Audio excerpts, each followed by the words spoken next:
Nação Azul de Boa, eu sou Daniel Angelim, bora falar brevemente sobre o Cruzeiro. Na quarta-feira a gente estreia na Copa do Brasil, uma competição muito importante para o nosso ano, não porque necessariamente eu espere que o Cruzeiro bata campeão lá no fim do ano, mas por tudo que a Copa do Brasil te entrega financeiramente, e eu acho que pode ser uma ferramenta bastante importante para que o Cruzeiro consiga fazer em 2022 um futebol financeiramente viável, dizendo. Ronaldo, desde que chegou, tem promovido inúmeros cortes, alguns até além do que a gente imaginava que ele deveria, e enfim, o Cruzeiro deve entrar preparado, ou pelo menos deveria, não sei se a gente está nesse momento, até porque o time titular não está definido, o elenco não está definido, e eu digo isso por quê? Porque, na minha humilde opinião, o Paulo Pesolano fez inúmeros testes, e todos muito válidos, mas eu já achei que desde o jogo contra o Uberlândia e nessa última rodada contra o Vila Nova, ele poderia ter tentado colocar em campo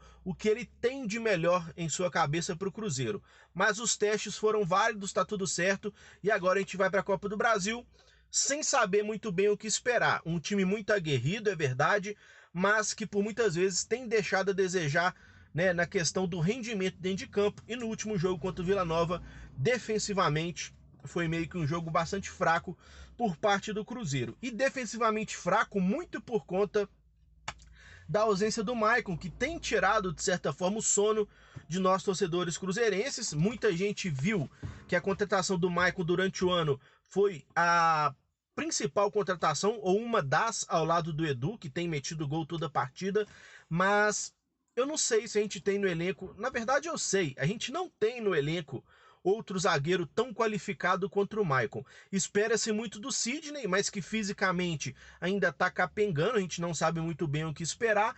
Matheus Silva não é lá essas coisas, o Brock não é lá essas coisas, o Lucas Oliveira vem se mostrando também não ser lá essas coisas, então eu sinceramente entendo que perder o Maicon nesse momento seria tecnicamente uma perda irreparável. E ele é uma liderança no vestiário também, um cara que desde que chegou aqui disse que era o propósito e não a proposta, e agora tá nesse impasse se ele fica, não, se ele sai, se vai pro Santos, se renova contrato salarial, se dá aumento, se reduz.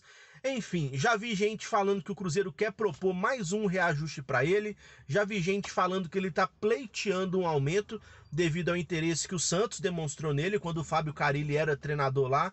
Então, pode ser que ele tenha se visto valorizado nesse momento e tenha tentado um aumento no Cruzeiro diante da sua importância técnica e também de liderança no grupo. Ele já não participou das últimas partidas pelo Cruzeiro, não foi relacionado para o jogo da Copa do Brasil quarta-feira, então preocupa sobre a sequência do Maicon no Cruzeiro. Eu tenho para mim que caso a gente perca o jogador, o Cruzeiro não vai conseguir repor à altura a ausência dele, porque a gente não tem gastado grana para contratar ninguém, e o Maicon foi um achado no mercado. Mas a grande verdade é que o Cruzeiro apostou nele.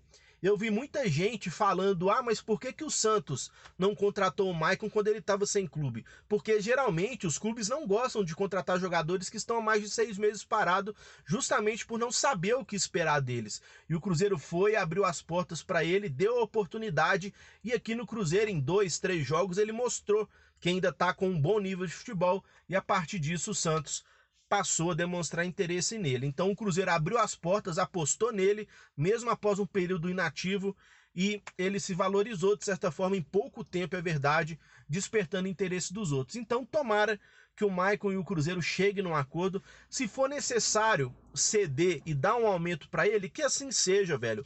Não dá para a gente fazer futebol e voltar para a Série A, se tratando de Cruzeiro, apenas com jogadores que ganham 100, 50 mil por mês. Não dá, é muita grana para nós meros mortais. Mas para os jogadores a gente está ligado que o futebol é um mercado inflacionado, e com 100, 50 mil não dá para você contratar bons jogadores. Até dá, mas não em todos os casos. Então é necessário que o Cruzeiro tenha essa leitura, esse discernimento, que em um caso ou outro, abrindo uma exceção aqui e outra ali, vai ser necessário gastar um pouco mais com X ou Y. E tomara que o Ronaldo e sua trupe tenham esse discernimento e consigam manter o Maicon, porque ele é um jogador muito importante e tende a ser, caso permaneça aqui. Então, que tudo se resolva bem, que ele permaneça no Cruzeiro, fazendo valer a sua frase, dita por ele mesmo, que não é a proposta e sim o propósito. Lista de relacionados do Cruzeiro: 2 goleiros, Denis Rafael Cabral, sem surpresas. Defensores: Brock, Lucas Oliveira, Matheus Silva, são os 3 zagueiros, né? E aí Deus nos acude, porque qualquer deles que sejam a dupla titular, Brock e Lucas Oliveira, Brock e Matheus Silva, vai ser para a gente rezar para todos os santos. Giovani é o único lateral direito e na esquerda os 2 disputando posição, Rafael Santos e Bidu. Disputa sadia que quem ganha com isso é o Cruzeiro. Meio-campistas: Daniel Júnior, Canezin, Felipe Machado, Picolomo, João Paulo, Pedro Castro, Rômulo e William Oliveira. Então no meio-campo aqui a gente nota já a ausência de 2 volantes do Cruzeiro, Nonoca e Adriano, ambos oriundos das categorias de base, que na minha opinião foram os 2 jogadores mais consistentes do último ano. Por mais que caibam críticas a ele, tem que melhorar, tem que tudo, tem que evoluir, não pode parar no tempo. Mas eu sinceramente achei que o Lucas Ventura e que o Adriano deveriam ter uma sequência maior nesse ano, mas parece que não são prioridade do treinador Paulo Pesolano. Então a gente vai para o jogo da Copa do Brasil apenas com um primeiro volante de ofício, que é o William Oliveira. Caso ele se lesione, caso seja necessário taticamente usar um outro primeiro volante, a gente não tem no elenco. Pode ser que o Rômulo faça a função improvisado, mas o problema do Rômulo é que ele não faz nem a dele direito. Então quando ele joga na lateral, quando ele joga de primeiro volante, ele tende a comprometer. Mas enfim, é o que o Paulo Pesolano está pensando na cabeça dele. E temos opções ofensivas interessantes, né? Como o Daniel, como o Canezin, que vem demonstrando ter uma boa visão de jogo, João Paulo, enfim. E vamos ver se o Pedro Castro ganha mais minutos com o Paulo Pesolano também, porque eu gostaria de ver mais dele. No ataque, poucas opções, né, pessoal? Bruno José, Edu, Thiago, Vitor Roque e Vagninho. Edu deve ser o titular no comando de ataque, Thiago o suplente dele, e fica a dúvida sobre qual será o trio de ataque ofensivo do Cruzeiro. Se a gente vai jogar com Daniel Júnior aberto por um lado, se entra Vagninho e Vitor Roque já do outro. Ah, Angelim, mas o Vitor Roque tem só 16 anos. E daí, mano? O menino tá entrando numa disposição, numa vontade e produzindo. Ele já deu assistência pro gol do Thiago, já fez o gol dele, quase fez o segundo no jogo passado. Então a idade, na minha opinião, não deve ser um fator impeditivo.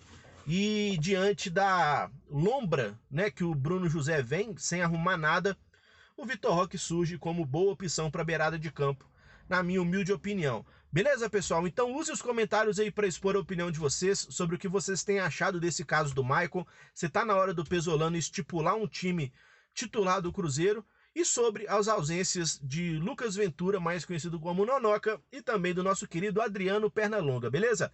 Forte abraço a todo mundo, tamo junto, vamos que vamos, é nóis!